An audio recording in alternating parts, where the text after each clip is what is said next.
Hello guys, Prismatic Evolutions isn't even officially releasing for another 5 days, but we already have so much to talk about. So in this video, we're gonna go through early pull rates, pricing, and most importantly, the pre-sale Umbreon listings on eBay. First things first, I'm sure you've heard that the pull rates for this set are extremely rough.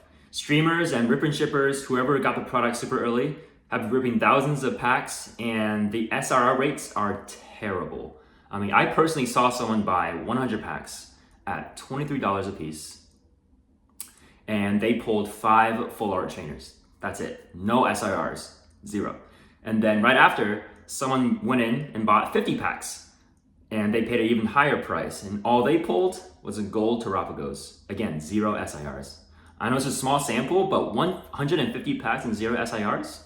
That's not great. There's been some popular YouTubers who are ripping packs for their channel, and their pull rates are also pretty bad. I mean, pulling 0 SIRs or very little for that fact. I mean, the list goes on and on.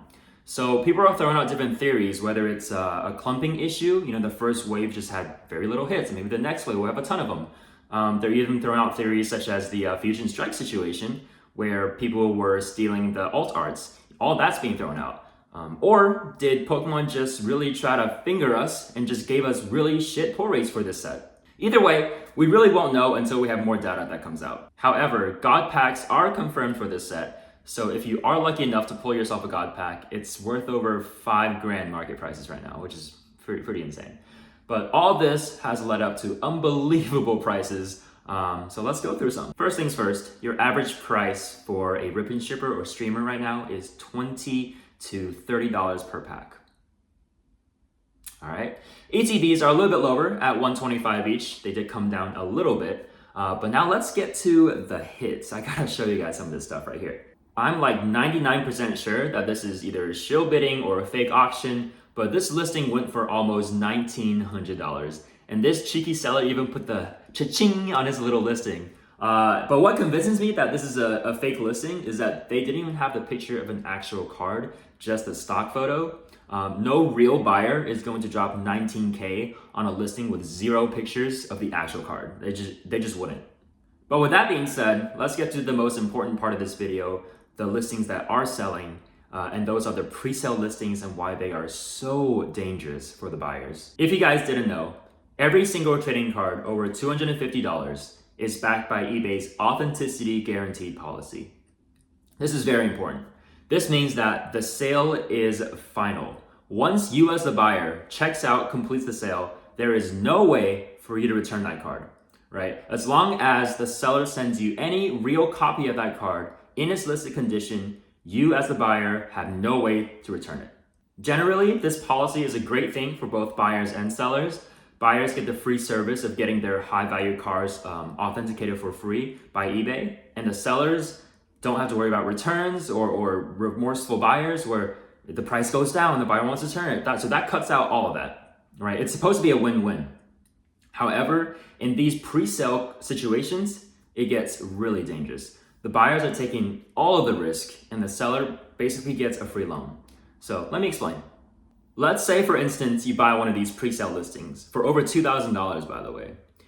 For one thing, you have no idea if the card is going to be well-centered.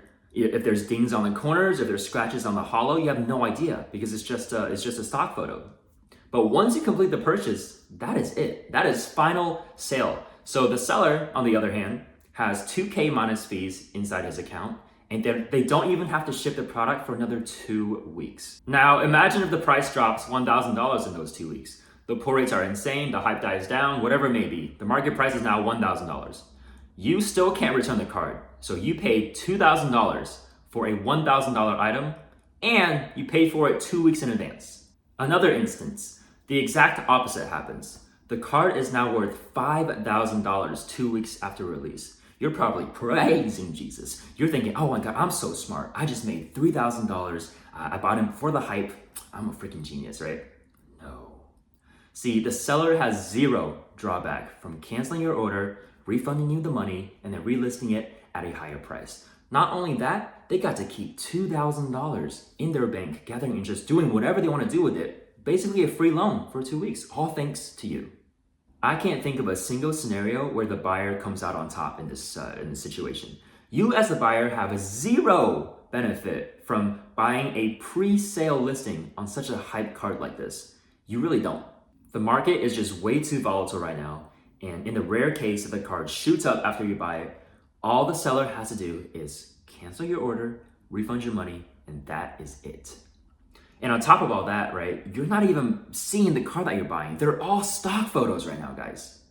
I'm not sure who's buying these pre-sale listings, but it can't be experienced collectors.